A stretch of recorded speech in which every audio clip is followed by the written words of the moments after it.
Oh, snap. Getting this party started. Whew. Galactic greetings from Costa Rica. It's nice to be with you all today from the galactic 0 points. We like to operate in the no time, no space, where we can access all of the codes, working with the stargates, because we are all stars. So this is a cosmic beams and streams transmission coming straight from my heart to yours. The birds are singing today and every day. Actually, check out my page. I got a visit from this turquoise bird yesterday. Oof, it was an honor. I got roosters crowing in the background. Yeah, nature speaks. I'm feeling the power of the mother. Feeling the power of the mother today. Oh, and I'm hearing like we got a plane or something overhead. I don't normally hear planes so much around here, so that's kind of interesting. I'm gonna pay attention and see if the blue sky covers up to white, because sometimes that happens. It's not like we don't see like the lines usually, but sometimes like all of a sudden out of nowhere it goes from like blue sky to like just the sky is a cloud. All right, so here we go. By the way, today is kin number 241. It is the red. You hear that plane? Yeah, the red plane. I was thinking like, You need some paper? no, I found it. Okay, so today is kin number 241, red resonant dragon. Is it true? Holy shit, you know what that means? Okay, number one, it means it's a galactic activation portal. Number two, it means we're finishing up the final 13 columns of the last 20 days of a 260-day cycle. Okay. And the dragon is the nurturer. The red is about initiating. And so I'm feeling like this dragon mother code coming through. And I'm going to read you the affirmation, the galactic affirmation for today, just to get you synced into the galactic time.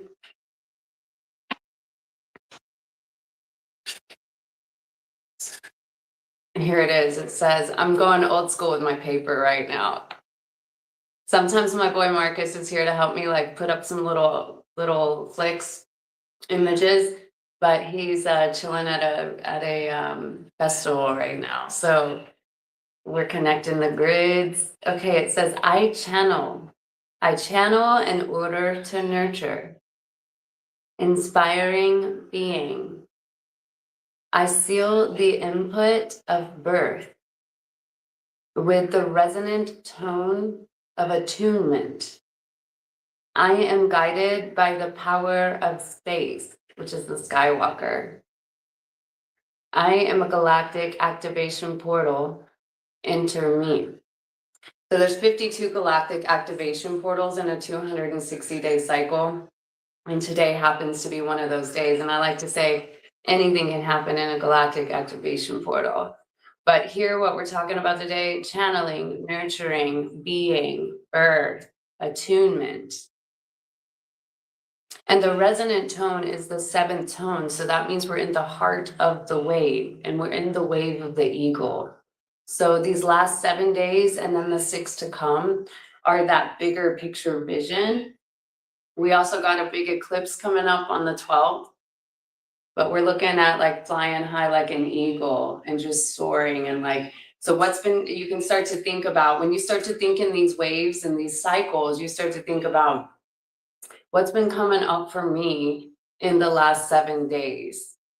And when I think about it being connected to the eagle and the bigger picture and the bigger vision, how can I see a theme maybe that's unfolding for me if I were to look at it like that, right?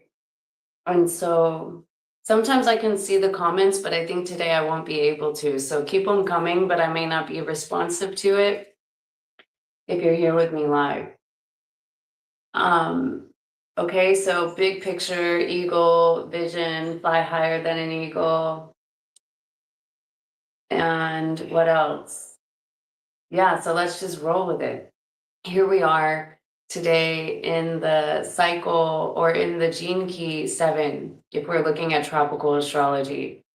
It's not either or, it's all of it. And that's why I like to talk in the no time, no space from the 0 point. And the majority of the Gene Keys community is rolling with the 7 right now. And I love this code. In the I Ching, the 7 is called the army. And so I wanted to read to you from the 7, which is a short little card. This is my I Ching deck.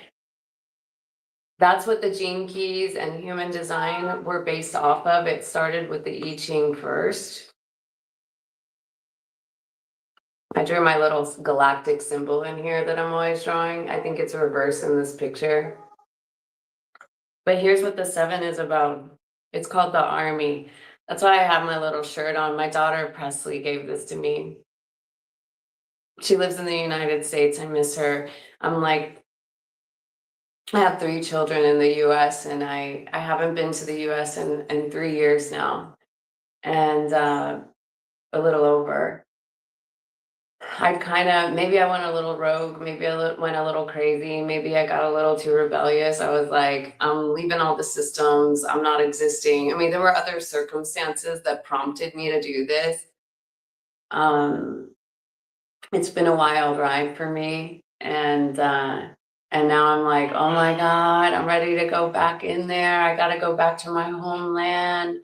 But like, I have some reservations because of just situations that I've been in with legal stuff with vaccinations and river. And yeah, I've been sharing a little bit about that story. Kind of just rebelled against the systems altogether. I always say army. I call it Mary's Army of Light because Mary and army are the same letters. Not sure if you ever realized it, but that's always pretty interesting. So I always say, we're Mary's Army of Light, here to represent the 144,000. I'm probably going to read Gene Key 7 today, but I wanted to first read you from the I Ching what it says. The army, above earth, below water, water deep in the earth, power waiting to be used. The collective power of the people to defend themselves lies within the quiet populace as water lies underground, waiting to be tapped. An army is not always active. It rises to action in times of need. A righteous cause will pull people together to work for the good of all. A wise and just leader will inspire discipline. Yeah, I definitely, you know what? I grew up in a family of military type commanders. I would say I have it in my bloodline, I have it in my lineage. I have different feelings about the military these days, just to be really honest about it. I think there's a lot going on behind the scenes that most people don't realize. A lot of damage, a lot of mind control. I wish it was about freedom and protection, but so far I've yet to see the fruits of those claims. And yet I've seen a lot of physical and mental damage and a lot of division. You know, that's the shadow of this 7, division. The other day I wrote on my page, it's time to take the empire back from the vampires. The empire, the empress strikes back. And so, yeah, really been feeling those fires of the army. So the army is not always active, but it comes together when it needs to. And so then you got to think, like, when is it worth it? I'm always like, I was born with the warrior of light in my bones. I have that very warrior, Joan of Arcish type of energy, Ark of the Covenant, Holy Grail, warrior of light. I stand for righteousness, truth, integrity. And I know, you know, throughout my awakening process and learning a lot about the idea of enlightenment and neutrality and integrating polarities, and I work a lot with what I like to call the 0 point and 0 point energy within myself, and keeping my energy free and not locked up, right? And keeping myself purified with my emotions, and not really, you know, keeping myself whole in the space where I'm not being pulled into reactive states or carrying anger or bitterness, you know, hate, any of these things, right? And so sometimes with that understanding of neutrality and integrating polarities, it's like I have this warrior in me and I try to tame it, you know, I'm like, get that warrior down, like tame that warrior, you know, it's like, hold me back, hold me back. You guys ever remember like a fight in high school? Like I grew up in a wild spot where, like, you know, there'd be fights at the playground after school and stuff. And, you know, people would be like, hold me back, like keep me from doing it, you know? And sometimes I feel like that with my warrior energy. It's like, hold me back, you know? We don't need to get in any fights here. I'm not a fighter. I am a guardian. I am a protector. You know, this code, this 7 code, carries the energy of virtue. And it says virtue is its own reward. As the rooster crows.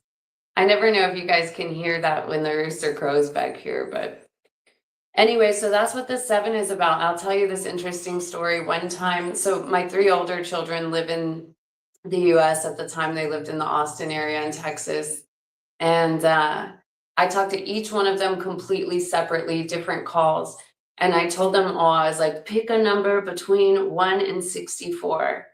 I would just like play games with them like this with numbers, because I'm all about numbers. And always thinking in number and code. Each one of them separately said 7. It was like 777, which 777 I connect to the Sophia Mother Dragons and the Sophia Code, if you know anything about that. So it always takes me back to the power of the 7. And here I wrote in my book, my book's fallen apart over here. I call it the Dead Sea Scrolls. I've cried many tears and had many revelations about the multi-dimensional level of prophecy that's written in this book and what it represents for humanity as we're shifting our consciousness. And so for a lot of people that come into the Gene Keys, which by the way, I do individual work, if you're ever interested in that, reach out to me directly. It'd be my honor to work with you in this way, decoding profiles and just kind of weaving in our galactic remembrance. Yeah, I like to write a lot in the book as well. So I'm just going to show you some of my art. And for some reason, somehow I always get wild stains and things on the codes that like a birthmark, you know? And so one of the keynotes, I just had a penny fall out. Pennies. What year is it? 2022. Yeah, isn't it funny on the money? It says liberty. In God we trust. It's got that shield on the back. United States of America, 1 cent. I always say God is galactic ordering dynamic. Everything is number, God is number. Ever since I was initiated through my near death, I started to see everything in number. And I wanted to put together a deeper understanding of this reality and how it works and why we are here and where we come from and why we're intersecting and interacting in particular moments in time with particular stars. And so that's been a lot of my awakening process since 2016, especially since 2018 when I landed here in Costa Rica. And so one of the notes that I have here, I wrote Starship Alliance. I also like to call ourselves the Starship Command. I have a song that goes, Starship Command, we are Starship Command. We are Starship Command, we are the Starship Command, we are the Starship Command. We are Starship Command. We are the Starship Command, we are the Starship Command, we are the Starship Command. So we're the Starship Command, we're always having Star Council meetings, we all came from the stars. I don't get too caught up with what star system and where or this or that or what race, like. I mean, I definitely have some deep connections to the Pleiades and Sirius. I always say we have Palladian DNA and we're on a serious mission. But you can put anything that you want to this. We're much more than human, and we forgot.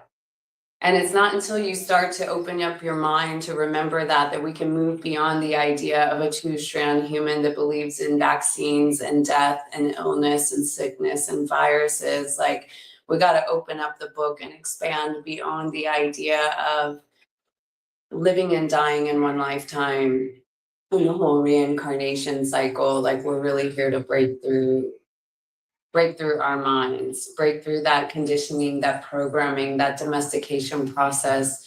We all just forgot. Forgive us for we know not what we do. It's all for fun when we wake up from the slumber and we realize the power of the truth of who we really are and the power that we have to impact an entire planet. And whether you remember it or not, we've been in the middle of a galactic war for thousands of years. And as we start to awaken to that and we come correct and solid within ourselves and we embody the frequencies of the truth and the light, the warriors of light, which are not here to fight, but we are here to sustain a planet.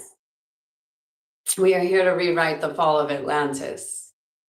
That's the army that I'm a part of, Mary's Army of Light, 144,000. It's gathering the tribe. I'm kin number 144, yellow magnetic seed in the galactic Maya. And that is my job and my mission and my role is to bring together, to unite as the magnetic tone, the 144,000 on the Holy Victory March, to bring together the people of the dawn and the people of the book.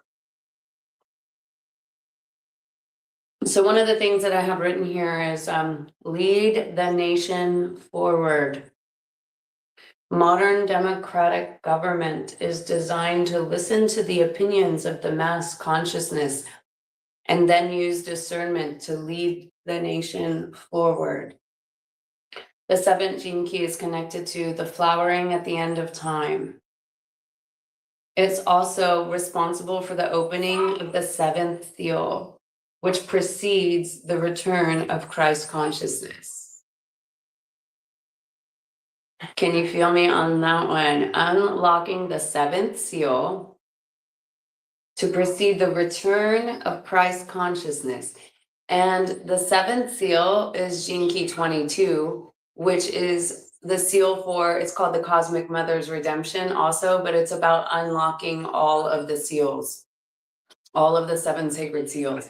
And that's one of the things I really like to do. And what I believe the Gene Keys is here to do is I like to take those seven sacred seals are the keys and the gates and the language for transitioning out of the old religious models that have not liberated humanity, but kept them locked in a prison. So we're here to unlock the seven sacred seals, which have to do with the wounds of rejection, of repression, of guilt, of shame, the wound of separation and the curse of indifference. I think I listed them all: guilt, shame, repression, separation, guilt, shame, repression, separation, rejection, denial, healing of the wound of denial. Oof. Help me see what I cannot see. Help me to open my eyes. Help me to pull myself up and observe and to witness myself from the higher position so that I can observe myself from the all-seeing eye and see the things that I could not see. If there be any blindness in me, please make it visible.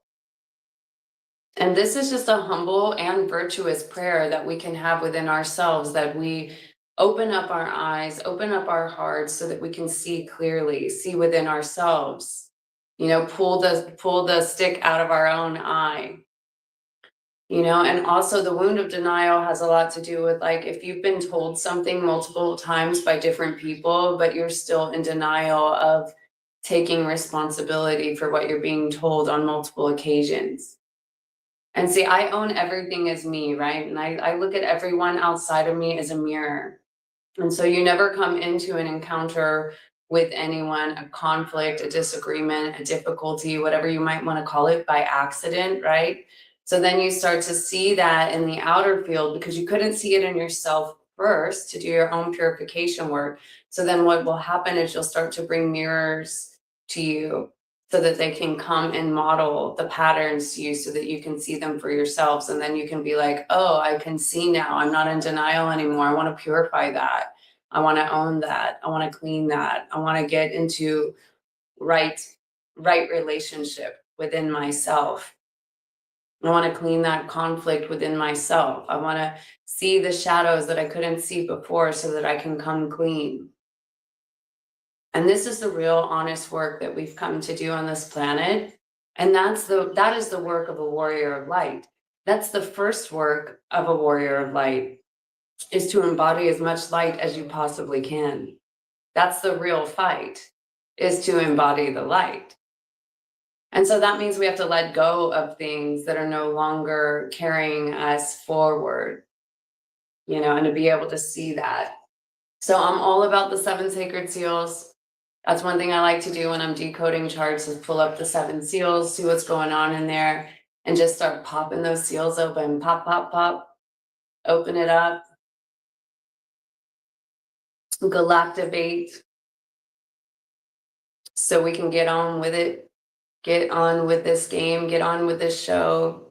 Come to serve the highest mission. I surrender to the highest timeline for all.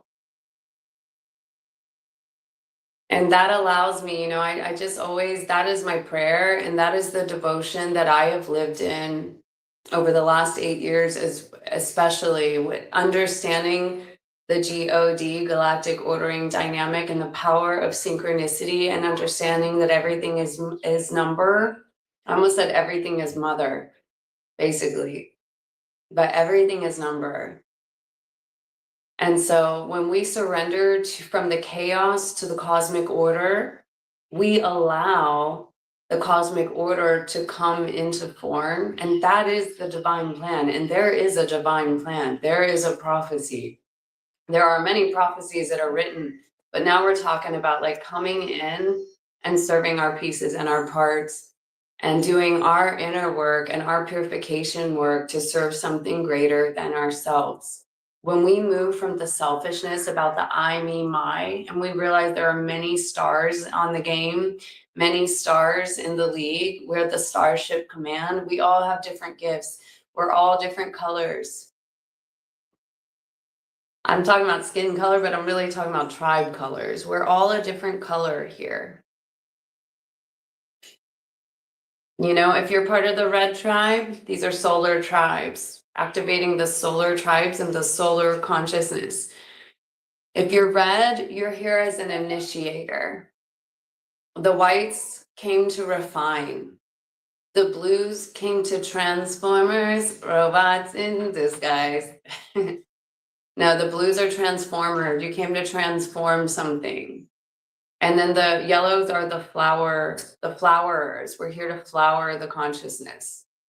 So I'm part of the yellow tribe, here to flower the consciousness. I'm the magnetic tone. I'm here to unite the tribe. And so we all have different roles. And when you realize that, it's so fun, because all of a sudden everybody, like, comes into their Starship Command role, and we can really start to work together.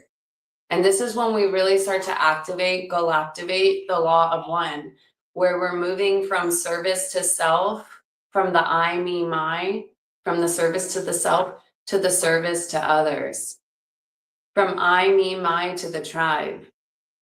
Because when the tribe wins, we all win. That's why I say I surrender to the highest will, I surrender to the highest timeline for the greater good of all. I'm thinking of everybody, not just myself. And when we have enough people thinking like that, oof, then we just come together and we're like, I got this, I got that. It's like a potluck, right? You know, it's so fun to have a potluck. It's like you just got a few things in your fridge, you just got a few things in the kitchen, but now you invited all your homeboys and homegirls over, and the next thing you know, you got this feast. And it was like effortless, and everybody had their part and they brought their best. And it's just like, now we're cooking. You know, now we're preparing for takeoff. And so that's the way I like to play this game. And that's what I'm inviting in the cosmic order, is to bring all of our galactic family together. And damn, the shot, don't put it by that hat. I don't want it in case it falls. We got some flames over here. You know, when we can bring the team together, so it's all about that shadow of division. And so we can ask ourselves, where are we dividing? Where are we keeping things divisive within our own selves, and then within our families, within our tribes, within the races, within the whole idea of, like, I don't know, what would you say, like countries, Democrats and Republicans? It's like, we're here to heal the split. We are here to heal the divide. I'm not here to fight. I'm here to unite. That's my role. That's my design.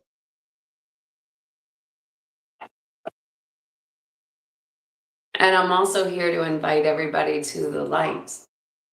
Because I will say, you know, I was getting some revelations over the course of this past week about people that have made deals with the devils or sold their soul in some kind of way. One of the messages that I was getting loud and clear was that, you know, you're either a demon player or a demon slayer, and you can't be both. And playing with demons can cost you your life. And there's a lot going on with addiction, with suicide,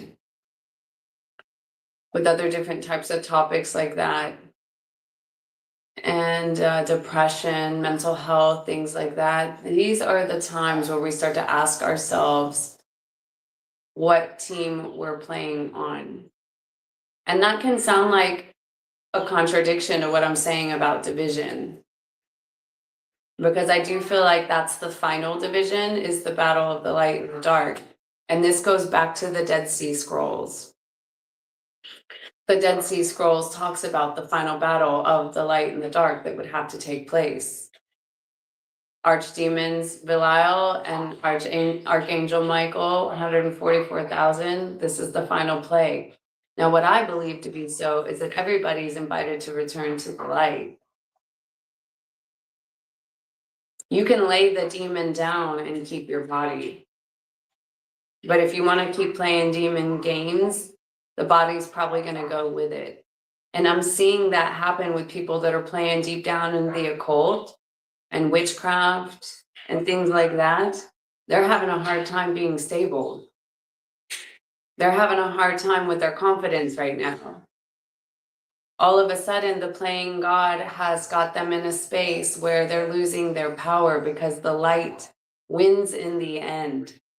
So pick your side. Everyone is invited to return to the light. This is a declaration for our planet. This is an important one to understand, because I am seeing people take their lives right now. And it has to do with selling your soul to the devil. But that is never a final transaction. At any given moment, you can redeem your soul. And that is where we are at in this game right here, right now. It is about redemption. It's never too late, no matter what you've done, to return to the light and to turn from your wicked ways. And so that's why the time of great purification is upon us. And I've definitely been called to lead the way in that department on all levels. I've been in the purification process of my attachment to the material world, the attachment to identity, the attachment to personal importance, the attachment to my own selfishness, the attachment to any self-serving agendas, to addictions.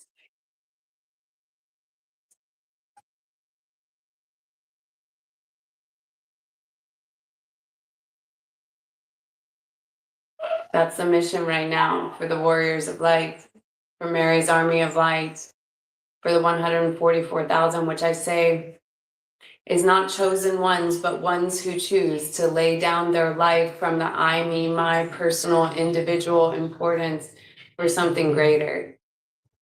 These are the angels of light that came to return.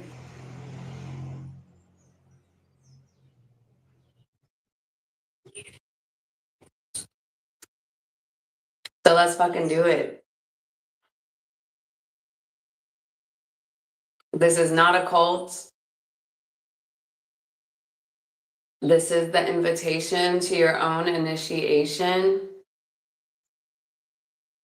to do that work, to embody that light, to lay down what is no longer serving, and to come together with our gifts like a puzzle of 144,000 pieces, where it takes each and every one of us to put this puzzle back together again.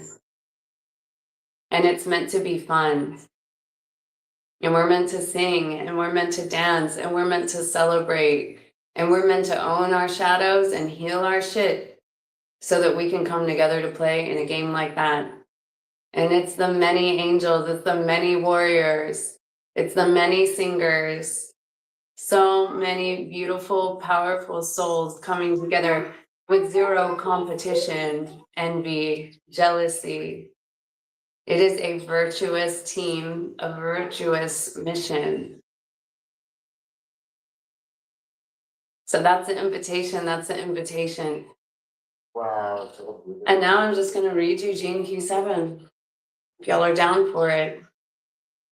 And Gene Key 7 has the programming partner of the 13.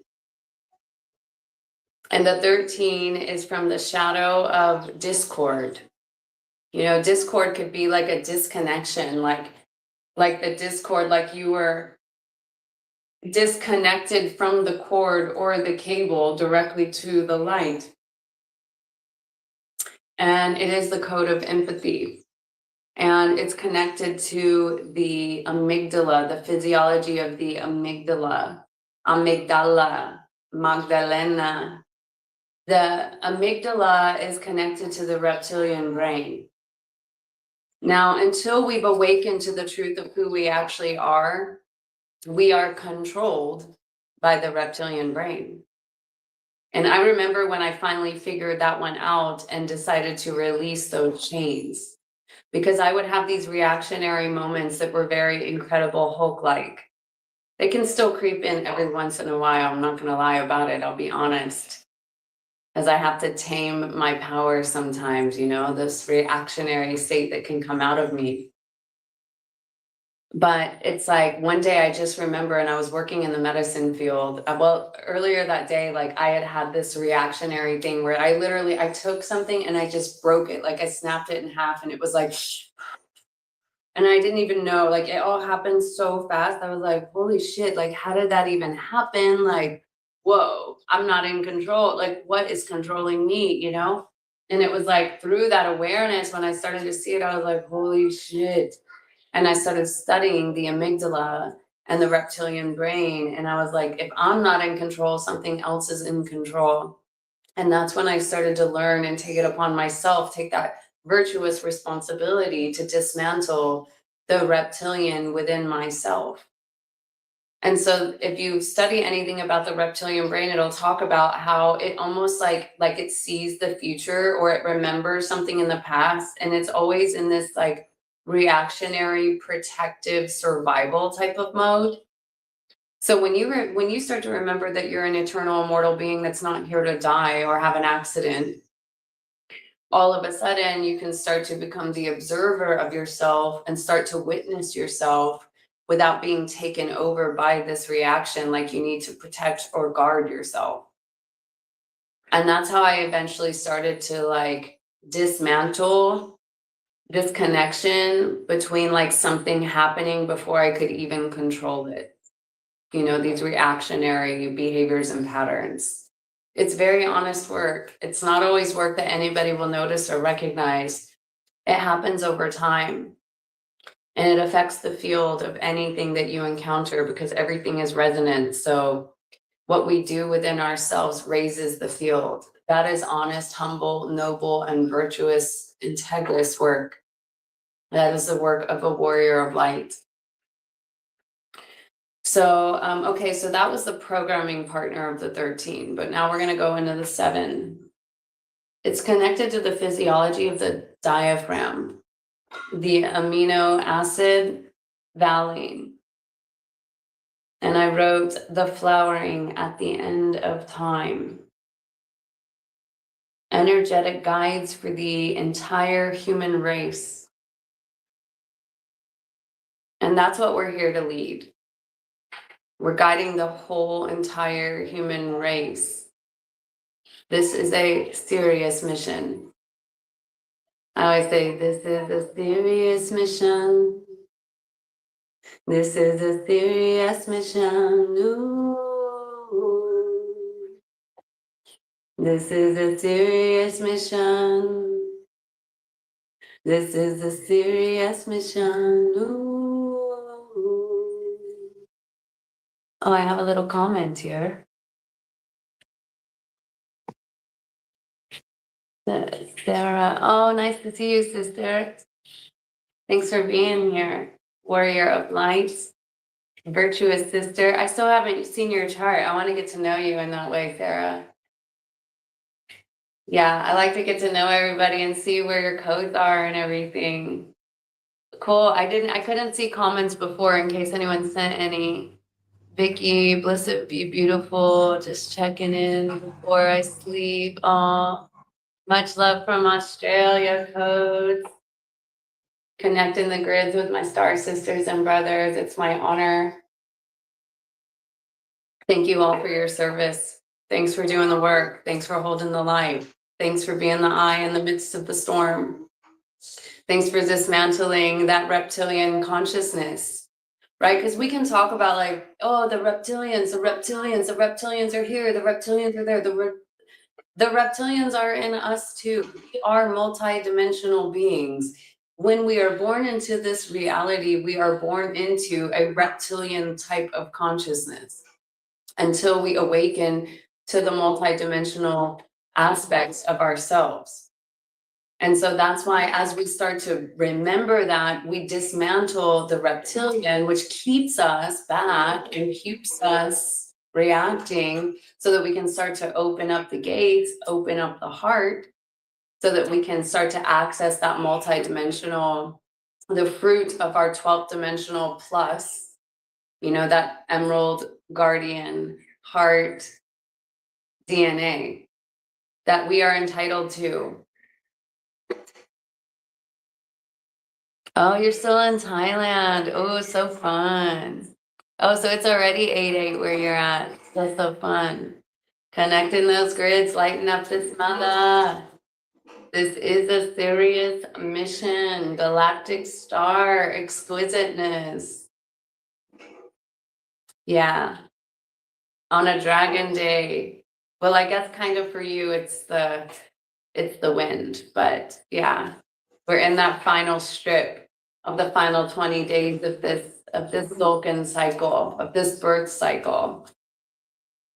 All right, so I'm going to read Gene Key 7, the shadow of division. That's what we're here to heal, the shadow of division, a world divided.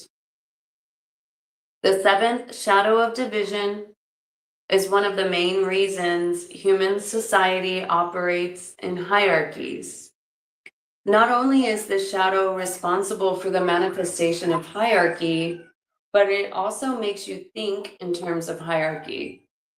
We've become so used to thinking this way that we no longer conceive that another way might exist. Hierarchy is based upon division. It divides human beings into social classes, economic classes, racial castes, and political wings. The reason for this division is rooted far more deeply than our psychology. It is actually stamped upon our genes. It is through the seventh shadow that we are programmed to follow leaders. And it is also through this shadow that certain people are programmed to behave as leaders. The entire issue of leadership and power are contained within the shadow. The ancient Chinese named this seventh hexagram, the I Ching, the army, which is extremely fitting. The army represents the real power in a country on a political level. And if you don't control the army, you have no real power. This symbol of an army also represents the idea of power through force rather than power through inspiration, which is the true nature of leadership expressed through the seventh gift and siddhi. This shadow always ruled by force, and today it runs the political systems across the whole expanse of our planet. Even modern democracy, which has at its heart a high ideal, does not entirely eradicate the concept of leadership through force. Now, however, instead of military strength, democratic leaders have to lead through the force of numbers. They have to secure the majority of votes. On a subtle level, even democracy encourages division. Modern political leaders can still force their way to the top. They can cheat, spin, or bend the truth, manipulate, and even buy their way into leadership. You could even say sell their soul. Because if you really understand the Masonic orders and these initiatic ways, nobody gets into their position by accident, unfortunately. And so on some level, everyone has sold out to something self-serving, is what I'm gonna say. Like, it all sounds good when we're positioning these ideas of what the government is here to help with, but yet like it never happens. It's like, I can see through the whole thing. I think we all can, or I mean, I hope we all can. We can see the results right now.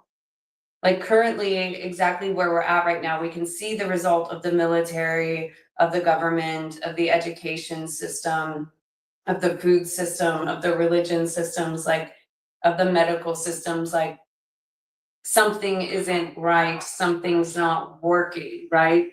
So there's gotta be a shift. There's gotta be a rewrite. Galactic wind tomorrow. I am galactic earth. Want to deeply connect, listening to your wisdom now. Big love. Big love, Vicky. Okay. So on a subtle level, even democracy encourages division. Modern political leaders can still force their way to the top. They can cheat, spin, or bend the truth, manipulate, and even buy their way into leadership. Until leadership demands its highest frequency, that of the seventh siddhi of virtue, we will never fully see the end of political division and hierarchy. The seventh shadow cannot command true respect or loyalty because it has at its core the lust for power rather than the good of others. So see, that's the shift that we're going through for the greater good of all, right? It's from the selfishness to the selflessness, the highest timeline for the greater good of all. That's why I always say rewrite it all before the fall. Reverse the curse like we rehearsed. Those who are elected as our leaders are chosen because they have a genetic imprinting that marks them as the alphas. However, this does not necessarily make them good leaders. Just as there are leaders, so there must be followers, and these followers are equally influenced by the seventh shadow. Since the mass consciousness of humanity operates at a low frequency, it does not recognize high frequency leaders, so it does not elect them to power. On very rare occasions, the mass consciousness does elect a high frequency leader to guide them into the future. This usually happens during extraordinary times. One example was the election of Václav Havel, a poet and playwright, to the presidency of the Czech and Slavic Federal Republic in 1989. At that time, the fall of communism created such an upsurge in planetary consciousness that it became possible for a man of true virtue to assume a position of leadership. However, throughout most of human history, our political leaders have been men or women of personal ambition rather than true, unshakable virtue. And the seventh shadow of division is not confined to the political world stage, but operates at all levels of society. The other reason for this is to be found in the 13th shadow of discord, the programming partner of the seventh shadow. The 13th shadow concerns the inability to attune to or empathize with the heart of the people, right? Attune with the heart of the people. It therefore undermines the principles of fellowship and trust between different groupings of human beings. Wherever you recognize another as an authority or guide, the seventh gene key is at play. In the case of the shadow frequency, like attracts like. In other words, someone at a victim level of consciousness will be drawn to someone who further strengthens that same energy frequency. If you are weak, you will be magnetized to those who reinforce your weakness and even play on it for their own benefit. It can be a huge shock to people when they realize for the first time that they've been playing out this victim consciousness all their lives. An even deeper shock is the discovery that most authority figures in the world today are doctors, therapists, business advisors, even our spiritual teachers, are in the business of serving the shadow of division. I wrote Masons here. Most people who are recognized as leaders do not want you to stop being a victim because they unconsciously fear that it will put them out of business. Always trying to make money off of everybody. I never understood it. You know, when you really rise up into the position of like, damn, I just want a whole healed world. It's like, okay, first get whole and healed within yourself. It's like one of the final steps. And it's one of the trials in the ring of trials of the 33 as well, when we stop to like make a business out of healing versus like getting all the way through the portal so that we can start to bring through the others. And so that we have a team or an army of light that is whole and healed. And we're not here to keep selling ourselves into the positions of healing. And this is how we actually repair the world. We need many healed soldiers. I don't know if soldiers is the right word, you know, warriors of light to hold these fields right now. Because then it's like you open up that void space so that other people can find it. Like you pave the way on the path so that it's easier to find. Like at first the path is narrow, but eventually it becomes wider because many people have gone the path.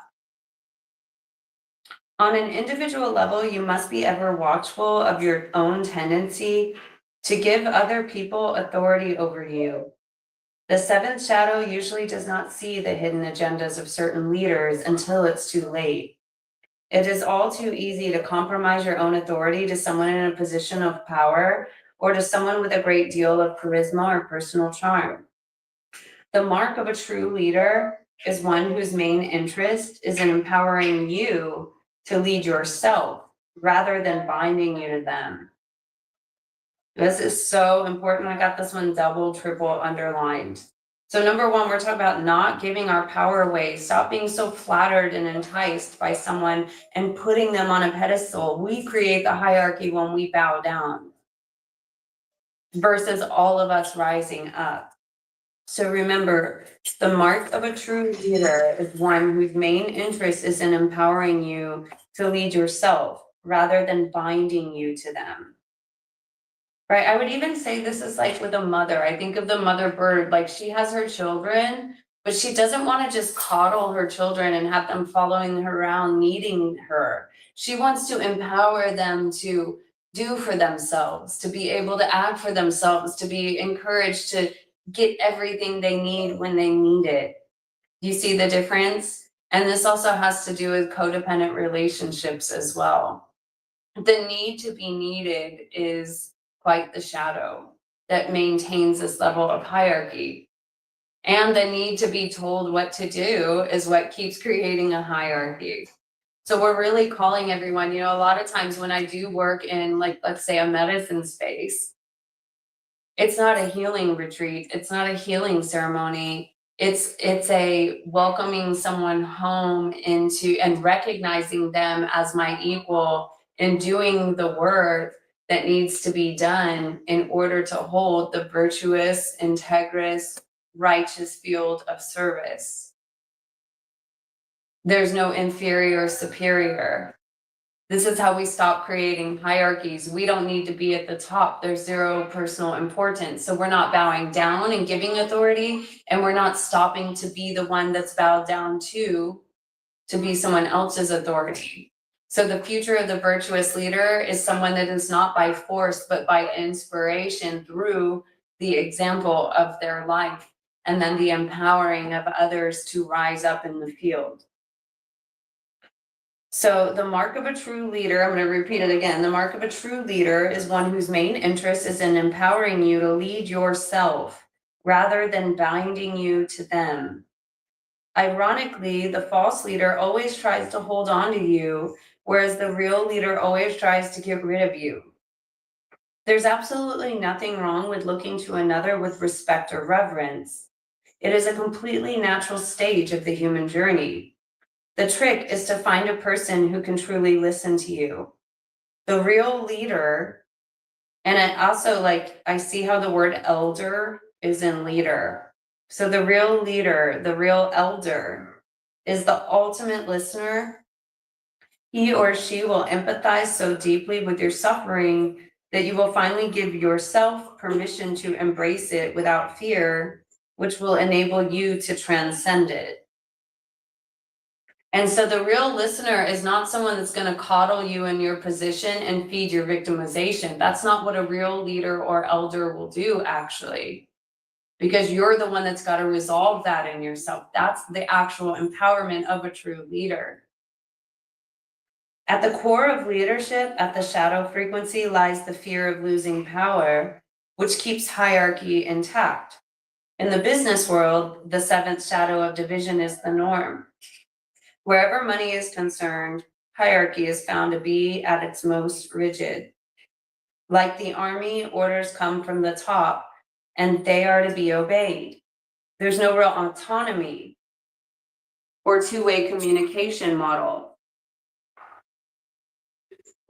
such as this. There's very little room for trust or ordinary human intimacy in these kinds of businesses, because the prime directive at the heart is to serve themselves and make money. This is such the problem, self-service and making money off of people.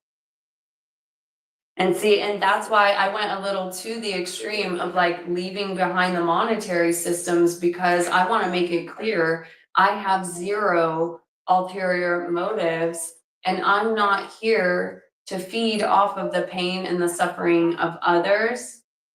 And that's how, like, I have a hard time with anything that I see out there because of understanding the truth of this business making agenda. It's like someone can step up and call themselves a healer, but is it really because they give a fuck and they want the person to be healed, or is it because they want to make some more money? Well, that's a good question. It's good to keep your eyes wide open and be asking those questions. So the result, okay, there is very little room for trust or ordinary human intimacy in these kinds of businesses, because the prime directive at their heart is to serve themselves and make money. The result can only be division. Division creates an attitude of every man for himself, or only slightly better, every business for itself. This is still the essence of most modern business. As was stated at the beginning of this gene key, we humans really do not realize that there could be other ways to operate in the world. Our inability to think collectively is precisely what creates a world divided. Oof, that's so simple. You know, like I just slingshot myself into thinking collectively. It's like I couldn't not think collectively once I got initiated through this portal. I mean, it helped that I died. I'm not saying you have to die in order to recognize this, but it's like I thought for the greater good for all, on the financial side, on the food side, on the future, like for the greater good for all. And that is a shift from service to self to service to others. The ability, our inability to think collectively is precisely what creates a world divided. Only the leader who cannot be corrupted by power has true power at his or her disposal. Only the leader who cannot be corrupted by power. See, that means you're not flattered by the names. You're not flattered by the titles. You're not flattered by the positions. You're not caught up in the shiny, bright idea of being the only star in the show. The real leader wants everyone to be a star. We're talking about that starship command. There's room for everybody at this table. Come one, come all. Let's have a feast with each other.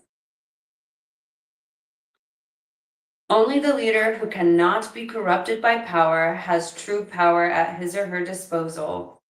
As such leaders are recognized in the future, we will see the gradual dissolution of the force that divides human beings from one another. Ultimately, the driving force behind business, politics, and all arenas of leadership will have to take a great quantum leap. It will have to move from fear to love, or in terms of business, it will have to switch from self-serving to whole-serving. This is the path indicated by the seventh gift, which will finally blossom fully in the seventh city.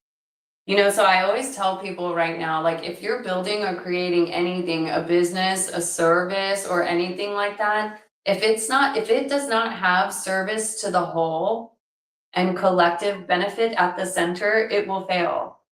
Do not waste your time putting your time, your effort, and your money into something that is only self-serving.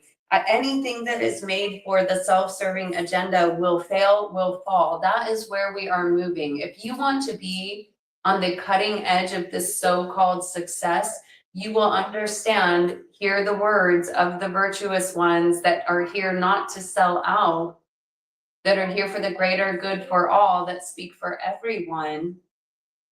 That if you're not thinking with the whole in mind, then it will fall and collapse. So it's never too late to rewire, to refire, to reroute your agenda into something that is for the greater good for all. You are sure to win in that game moving forward. And I connect this a lot to Gene Key 54, which is the Ascension Code. And the shadow of ascension, Gene Key 54, is greed. And it's the shadow of greed that is keeping our planet from ascending right now. And the 54 talks about collective fields and collective operations of many businesses coming together to serve the collective, to serve the whole. It's called the Serpent's Path.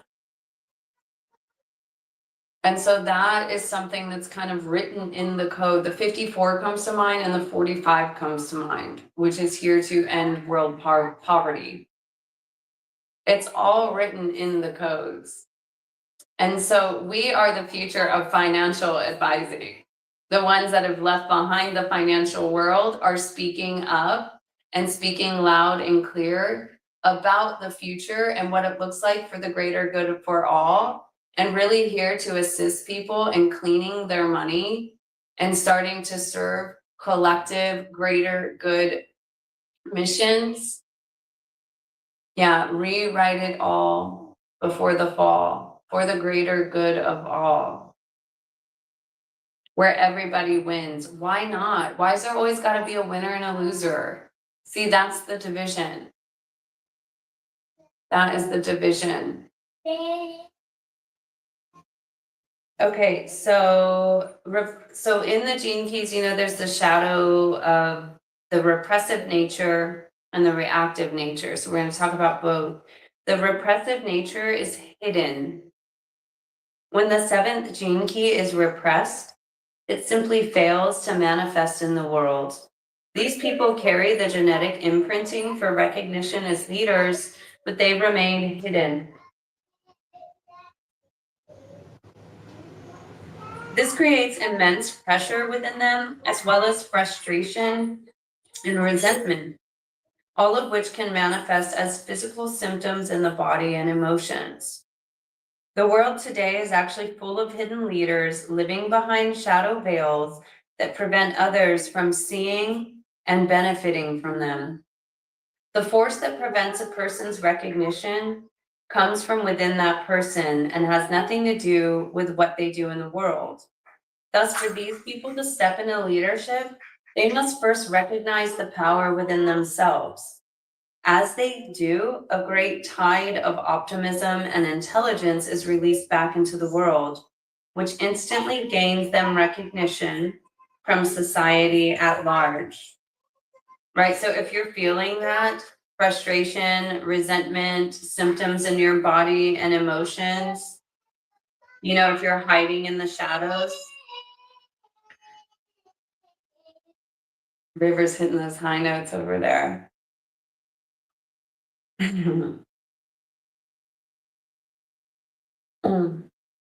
I'm drinking some cacao today. It's so good. I quit drinking coffee. I left it behind like about a month ago. But I went out in the town yesterday and there was like, yeah, I drank a cup and I couldn't sleep for hours last night. It was crazy. I had a lot of wild dreams too, little storylines that were going off, and like I'm always thinking a number in my dreams too. Like I start adding people together. There were people I knew in my dream, and I was like, oh, this is kin number blah blah blah, and kin number blah blah blah, and like putting numbers together. Quite a few synchronicities in the dream time last night. Okay, the reactive nature is dictatorial or dictatorial. Who do we know that's running some dictator operations right now? Anybody? Does anybody come to mind when you think of dictators?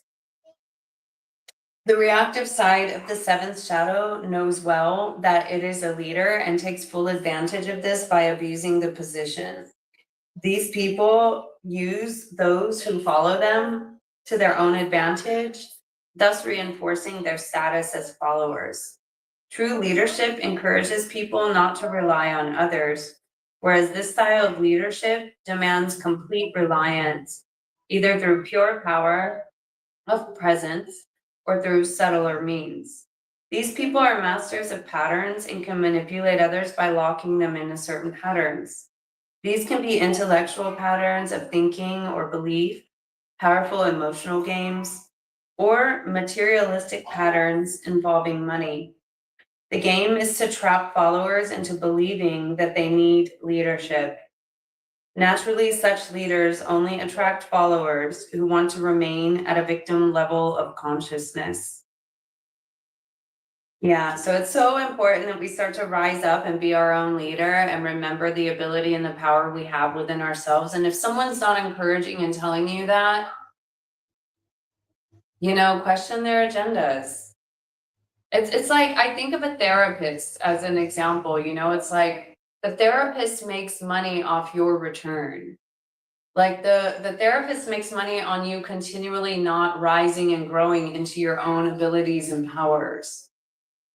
You could say healer as well. You know, unfortunately, in the world of business, because it takes a lot of time and money to market and acquire new customers, it's easier for people to just keep the same customers over and over again.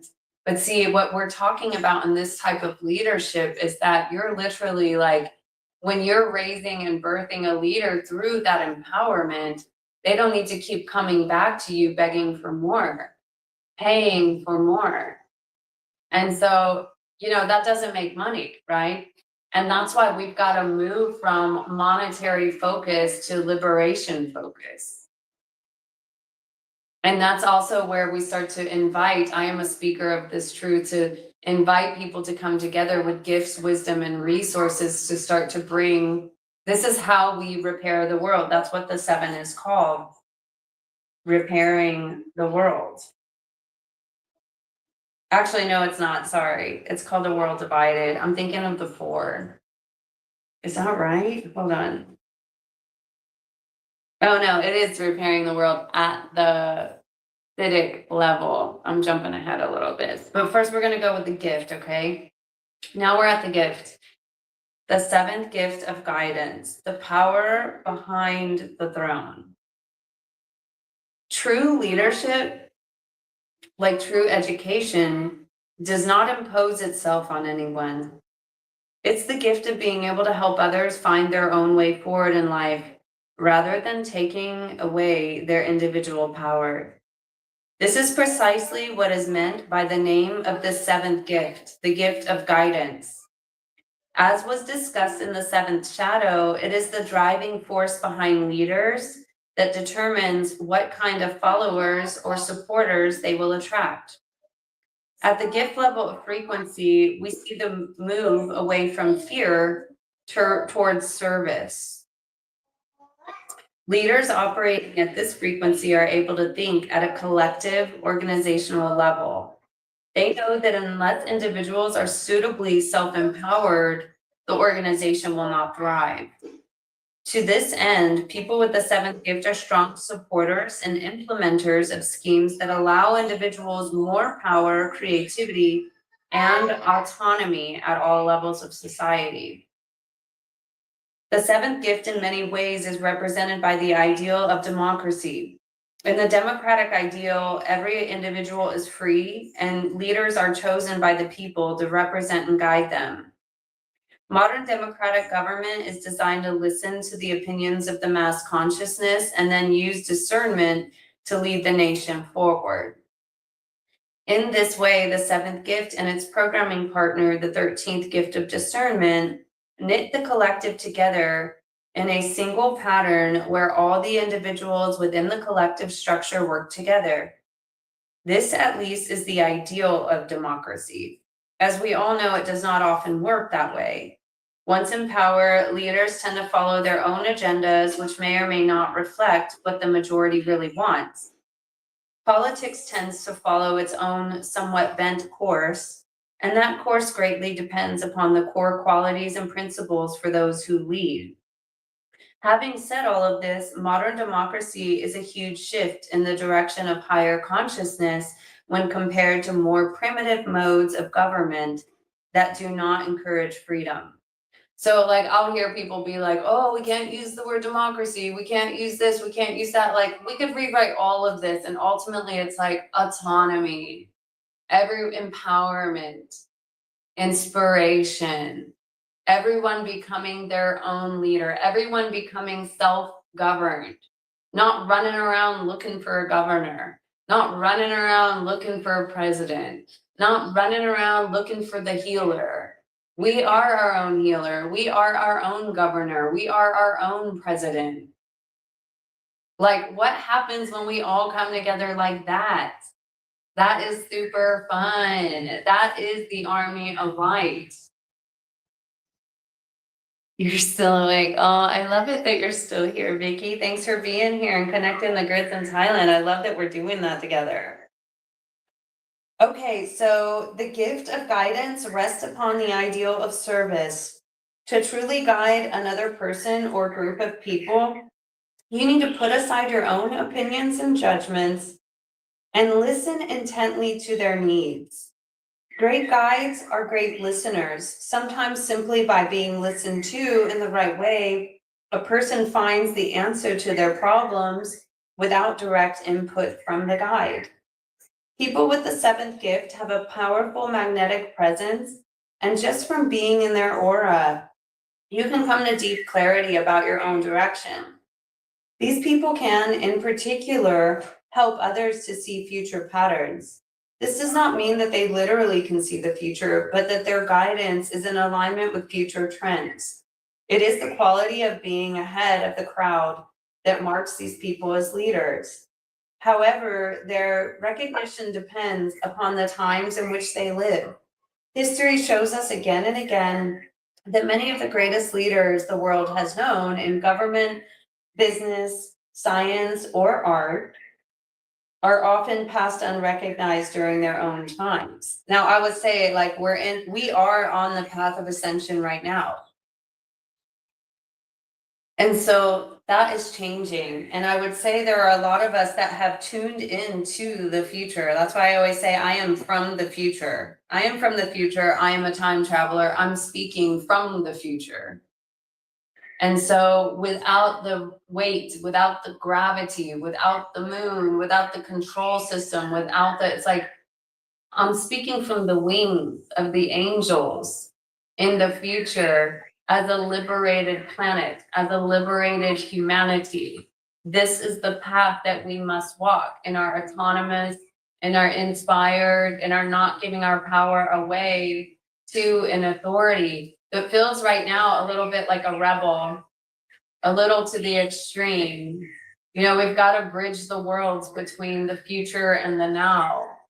And all of us have different positions in that. I'm a seed, so I'm here to flower the consciousness, and I'm speaking from that flowering at the end of time.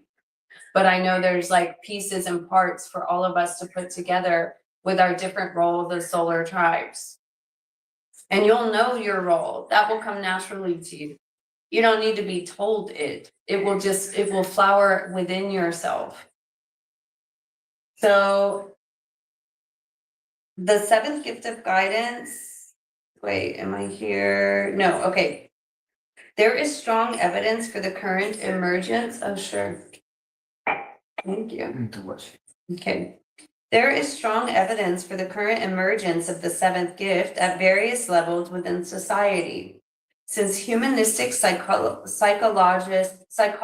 Abraham Maslow introduced his famous model of the hierarchy of human needs in the 1940s, it has become the foundation of understanding organizational structure. I first heard of Abraham Maslow, I believe, through Wayne Dyer a long time ago. I don't know too much about this hierarchy of human needs. I'll have to go revisit it. Developed particularly in the business world, it enables us to understand large human frameworks in a wholly new way. Businesses can be seen as entire cultures with their own chemistry and life force. For the first time, people talk about the levels of consciousness of entire businesses. These are the early stages of a higher consciousness infiltrating the world of business. I always like that word, infiltrating. Well, we are infiltrating the system.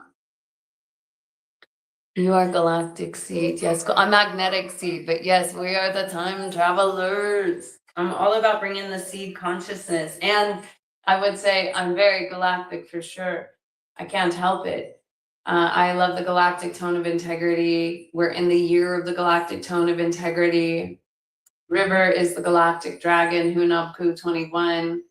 Yeah, and we're moving into the 8-8 tomorrow, so it's like galactic, and harmonizing integrity, It's like, can we all just fucking come together?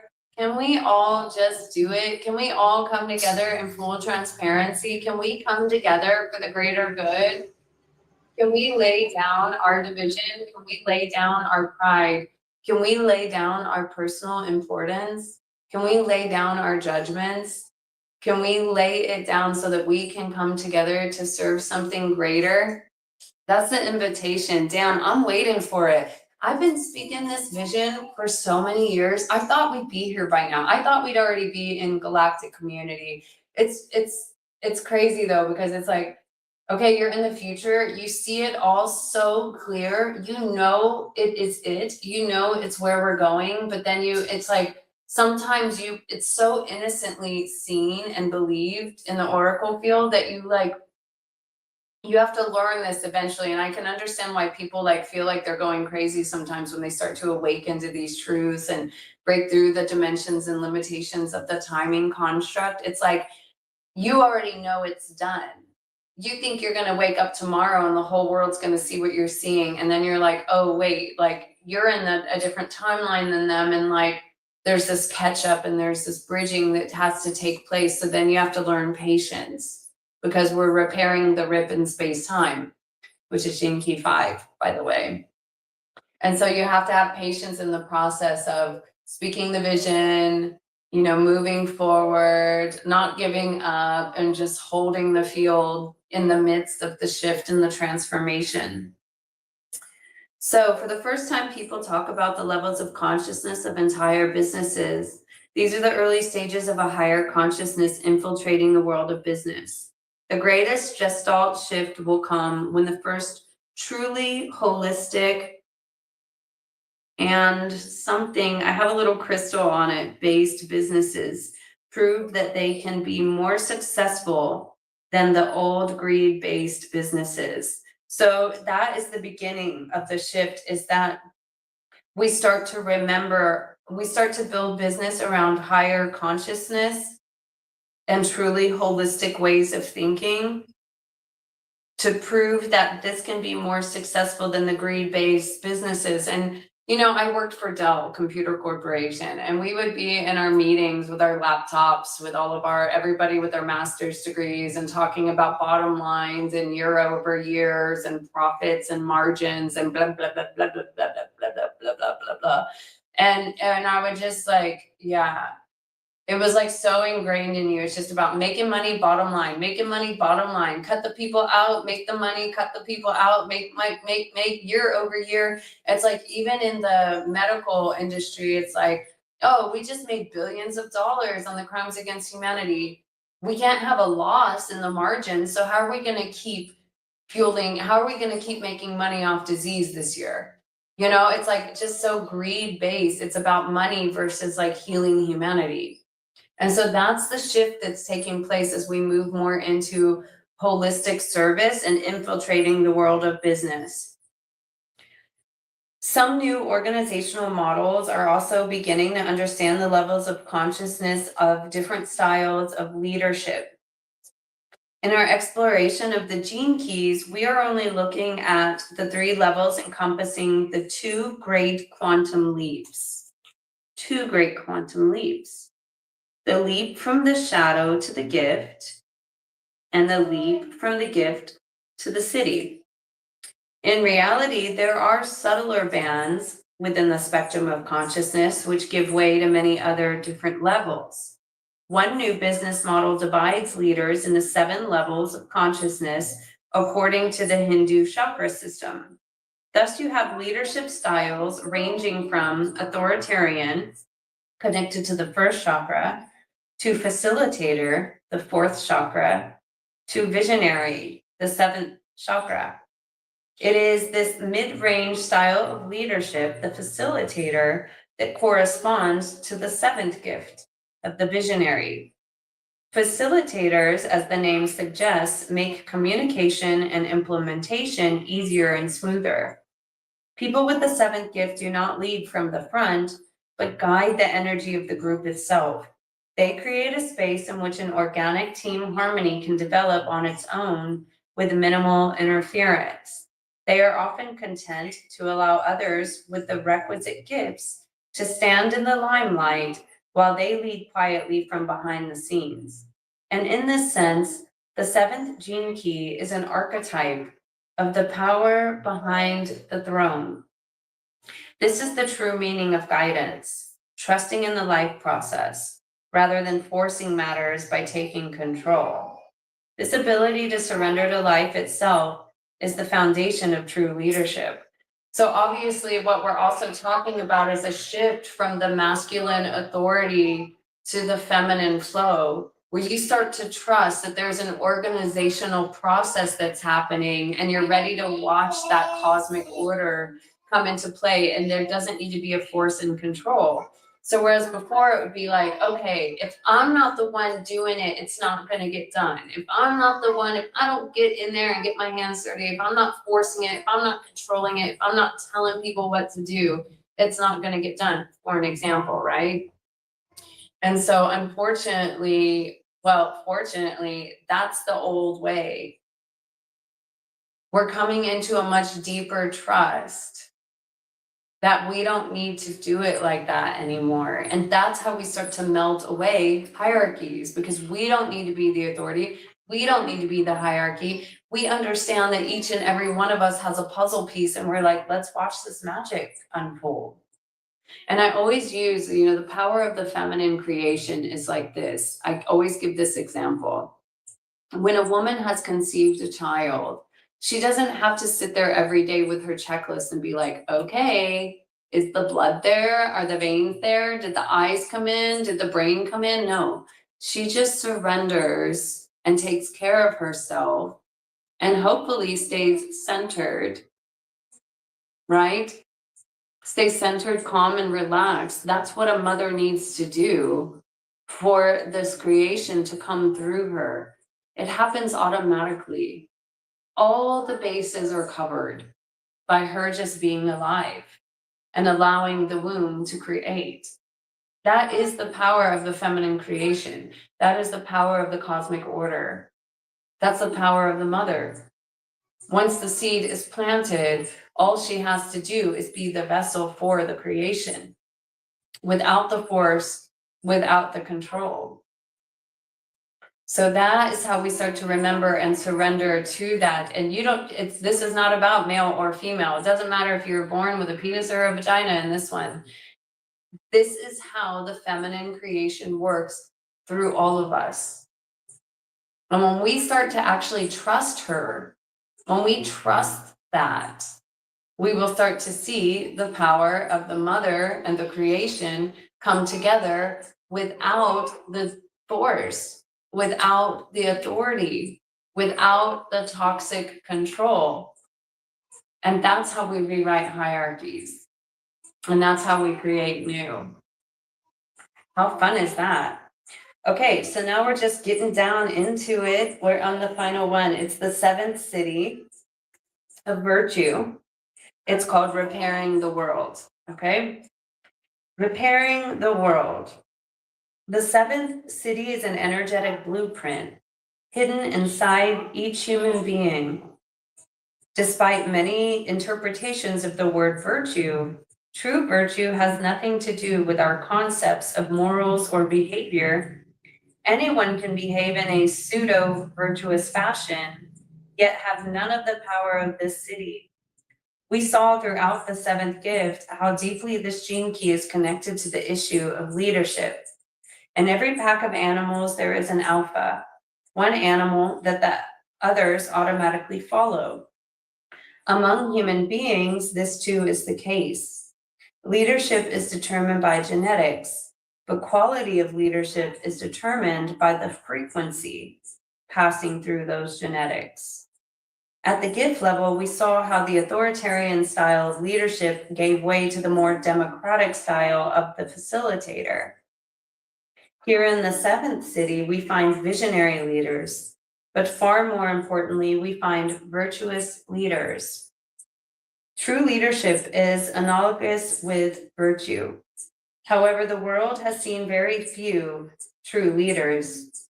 The seventh siddhi waits for specific times in history when the frequency of the mass consciousness is elevated enough for it to be recognized. If the conditions are not right, then these people pass unrecognized at a collective level of society. Even though they may have great influence on a local level. In the Tao Te Ching, the sage Lao Tzu speaks about true virtue as it impacts society through the superior man. Even though the language may be archaic, the message is pure. The secret of virtue lies in complete surrender to nature. See, I would even say to the mother. Indeed, the word te in the title of Tao Te Ching works is generally translated as virtue. It was also through this book, Tao Te Ching, that a wonderful and oft-quoted saying was born. Virtue is its own reward. Therein lies the other great secret of virtue. It lies beyond the need for recognition and beyond the need to be of service. Virtue is simply the unimpeded expression of nature through men or women living at their zenith. Virtue has been I'm drinking a little Jamaica tea. I had my cacao, now I'm having Jamaica tea. I've been doing a lot of teas and drinks lately and a lot less foods. Mainly fruits, mostly raw. Still have a little bit of lentils every once in a while. Okay, virtue has been a deeply misunderstood siddhi over the centuries. Those beings in which this siddhi has manifested have indeed led exemplary lives. The seventh siddhi contains the seed of the future man and woman, an archetype of perfected behavior that few normal people can live up to. The confusion has come about because people at lower levels of consciousness try to emulate the behavior of those in whom the siddhic state is flowering. This creates deep tension because virtue is a final flowering rather than a path in itself. The siddhi of virtue is a guiding purity that pulls humanity into the future. It constantly bubbles beneath the surface of humanity. Every truly virtuous deed done by human beings represents an upsurge in the consciousness of the totality. This siddhi is in fact our insurance policy that we will never destroy ourselves. Thank God. Everywhere, every day, people commit small and often unseen acts of virtue, and the power of these acts is incalculable. They actually offset the powers of chaos. In the great Jewish book of mysticism, the Zohar, there is a powerful analogy to the journey through the seventh gene key. It is encapsulated in the Kabbalist concept known as tikkun olam, a phrase usually translated as repairing the world. The Kabbalists say that when the Creator made the world, he created a series of vessels to hold the divine light. But as the light flowed down into these vessels, they shattered and fell forward towards the realm of matter. Thus, the world in which we live is made up of countless shards of the original vessels of which the divine light is trapped. The Kabbalists go on to say that every virtuous act committed by a human being helps to repair one of these broken shards. We can see from this beautiful metaphor how the seventh shadow of division represents the force that shatters the vessels and pulls the world apart, whereas the gift of guidance begins the process of reuniting the shards. The final result of reassembling all the shards is represented by the seventh siddhi. When you see the completed picture deep within your being, the one in whom the siddhi manifests becomes the Adam Kadmon, the perfected vehicle of divine realization. At this level of consciousness, virtue becomes the intent of the universe expressed through a human being. At the root of all acts performed by such a being lies the pure force of virtue, and this virtue has the remarkable effect of repairing the world. The seventh siddhi allows a human being to see the certainty of the perfected future of mankind and allows him or her to actually live within it. You know, I see that like everyone is me. Every single person I meet is me. It is my reflection. It is my fractal. And I want to fix the mirror, so to speak. You know, it's like the mirror fell on the floor and it broke into many shards. And I want to put those pieces back together with some gold paint, you know? And so that's what we're doing here. I don't take it lightly when anyone comes into my field. I know they are me. I love them as though they are me. I see myself in them. And I want to return us all to the great mirror.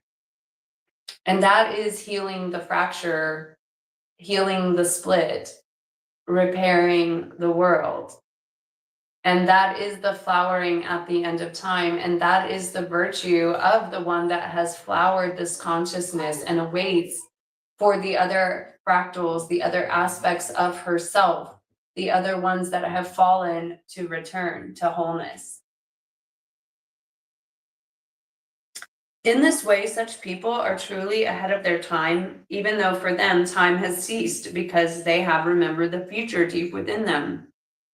Sometimes people tell me I'm like way too early or I'm way too far ahead in the future and that people can't understand me. I've been told that way too many times, but you just got to keep going, you just got to keep holding the field, Let's see, in the cash, okay, okay, I'm down to my final paragraphs and then we're going to be done on the 131 Telectanon prophecy. There is an interesting fugue playing between this 7th city and its programming partner, the 13th city of empathy. This is best understood by the ancient symbol of the Ouroboros, the serpent eating its own tail. Whereas the 7th city pulls us into the future, the 13th city pushes us from the past. These two great cities flower simultaneously in a human being, and they concern the collective destiny of mankind within the 13th city, representing the seed at the beginning of time, and the 7th representing the flowering at the end of time. These two cities have a mass of esoteric mythology connected to them. People in whom these states flower act as energetic guides for the entire human race. This is no small feat. That's what we're here for. We are the energetic guides for the entire human race. We do not take that lightly. They have been called many names by those cultures, the keepers of the world, the Illuminati, the shining ones, or the chosen ones, but they have also been deeply misunderstood by many cultures. As a vital link into the genetic chain known as the Ring of Union, this 7th city finds a chemical link with the 42959, which is forgiveness, devotion, transparency, gene keys. Together, this chemical family contains the collective codes for purifying human relationships across our planet. I've finally accepted that as my role, purifying human relationships. It's like, I don't take anything personal. I know everyone is me and they're coming into the field and we're here to purify relationships because we came to do this honest work. The combined dynamic of virtue with forgiveness, devotion, and transparency sets the stage for a completely new phenomenon to be seated in humanity: collective leadership. Collective leadership is the stage beyond individual leadership, in which leadership becomes an empathically shared energy field between individuals, thus bringing an end to hierarchy. Much love, Vicky. You sleep so good. Thanks for being here with us. The 7th city waits for a specific moment in time to awaken in the collective. In the book of Revelation, this 7th city is represented symbolically by the opening of the 7th seal, which precedes the return of Christ consciousness. There are even deeper secrets here concerning the mythology around the number 7. However, at this deeper level, we can perhaps see why the original Chinese hexagram was called the army. The army refers to a collective group of beings in the book of Revelation. They are known as the 144,000, and you can learn more about them from reading the 44th city. Essentially, this group of beings represents the genetic equipment through which higher consciousness will first touch down at a collective level on our planet. The term equipment is used deliberately here in order to dispel any sense of glamour concerning those so-called chosen ones. Remember, I say it's not a chosen one, but one who chooses. Because anyone who's willing to lay down their life for the higher mission is the one who chooses. There's work to be done in order to enter into this gate. These beings are collective fractal of leaders in which the siddhi, and this is called the synarchy, Gene Key 44, which is a big part of my mission, will spontaneously flower over a cycle of many generations. They will be found at all levels of society. The core essence of each of these beings or leaders is virtue, the seventh siddhi, and the language that unites them is empathy, the 13th siddhi. Ultimately, the seventh siddhi concerns the future, and the future is about our children. As the seventh siddhi flowers in humanity, one of the first places it will manifest is through parents and teachers. Children who grow up, this is so important, children who grow up among virtuous people need no other kind of education or guidance. And see, that's what we're creating in our family right now. There's no such thing as an education system where I'm sending my child. We hold the virtuous field and we allow our child to learn and to teach us in that field. Even now, this small piece of information is the greatest key for parents. Children who grow up in the aura of true virtue will take that energy into whatever sphere of life they move through. And in doing so, they will slowly but surely transform the future of our planet. And so talk about protect the children, save the children. It's about holding the virtue in ourselves. It's about creating virtuous fields for our children to be born into so that they can show us the way because the codes were written in them. These new children that are coming into the world are born beyond the karmic plane. And at any given moment when we clean and heal our own karma, we no longer send our pain and suffering down to our children. This is the wave of the future, and that's what it actually means, the 144,000. So I thank you all for doing the work. Thank you for being here. If you enjoy this, like it, comment, so I know that I'm not just speaking to an empty line out there in the ethers. Sending you all much love. If you want to connect more deeply, we open up the gates for visitors here. I am available for direct contact calls, sessions.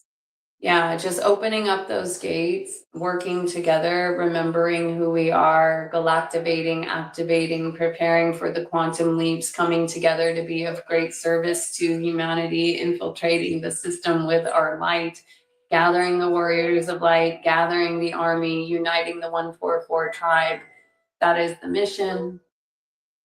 Sending you all much love, deep gratitude, and pay attention tomorrow. My boy Marcus, who is the one that produces these gatherings for me, created the Galactic News. It's for tomorrow for the 8-8 portal. I'll be talking there on Gene Key 8, which is the diamond of the self and exquisiteness. It's a Palladian party, Palladian code on a serious mission. This is the serious mission. So enjoy the rest of this day. It's a dragon day. It's a galactic activation portal. And yeah, have some fun. And sending you much love. And we'll talk soon. I'll see you all on Monday. Same time, 8:44 Costa Rica time, 10:44. Actually, maybe I will, maybe I won't, but we'll see what's happening there. 10:44 Eastern time. I believe that I'll be here for that, but we'll see what happens. Okay, much love, everyone. Thank you, Marcus.